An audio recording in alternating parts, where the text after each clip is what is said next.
you start the first stitch and make sure that first stitch is very, very tight, as close as possible to that first knot. And then what I've done is I've done a few more, 1, 2, 3, 4, 5, 6, 7 more. The aim is so that when I bend it like this, the position of that last stitch will meet up with the first stitch. And I want it to be as close as possible.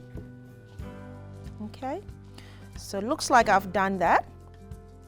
So now I turn it around and make sure the ridge is on the outside. And now that first original knot, I'm going to go through there and bind the two sides together. Can you see? Now they're joined.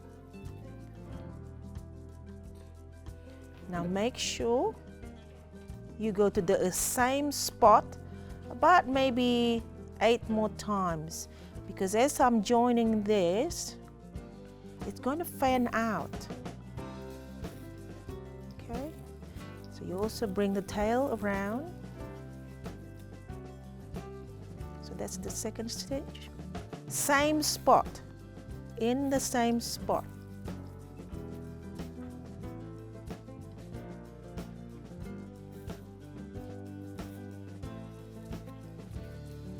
In the same spot.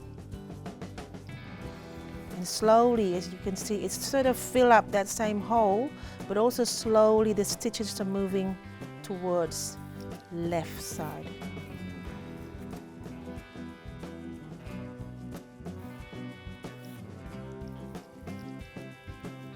And now you reached the other side, which is your second row.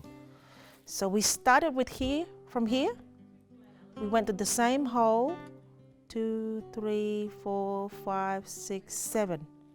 And now you reach the second row. And because we've done it in blanket stitch, especially for beginners, you know you're supposed to go to that ridge. So now I'm on the second row.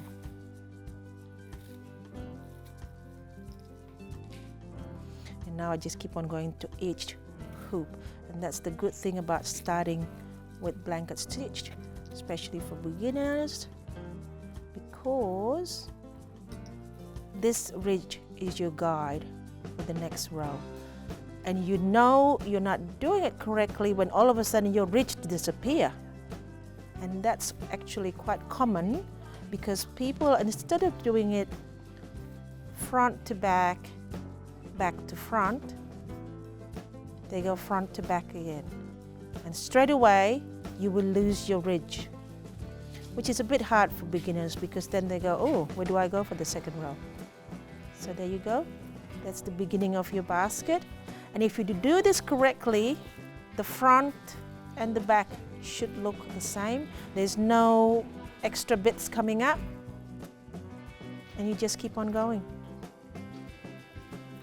Make sure you keep your ridge going round and around, and that's how you build up your starter. And sometimes, as you can see, this stitch is a bit too far if I jump straight away to the next ridge. So what I can do is maybe I'll put 2 in the same spot.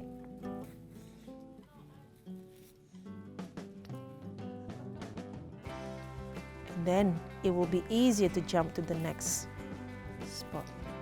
The aim of the starter is to keep the distance of each stitch sort of similar. Sort of similar. Then it'll look neater. Yeah? And then you go this way. You're on your way to the second row. And you keep on going.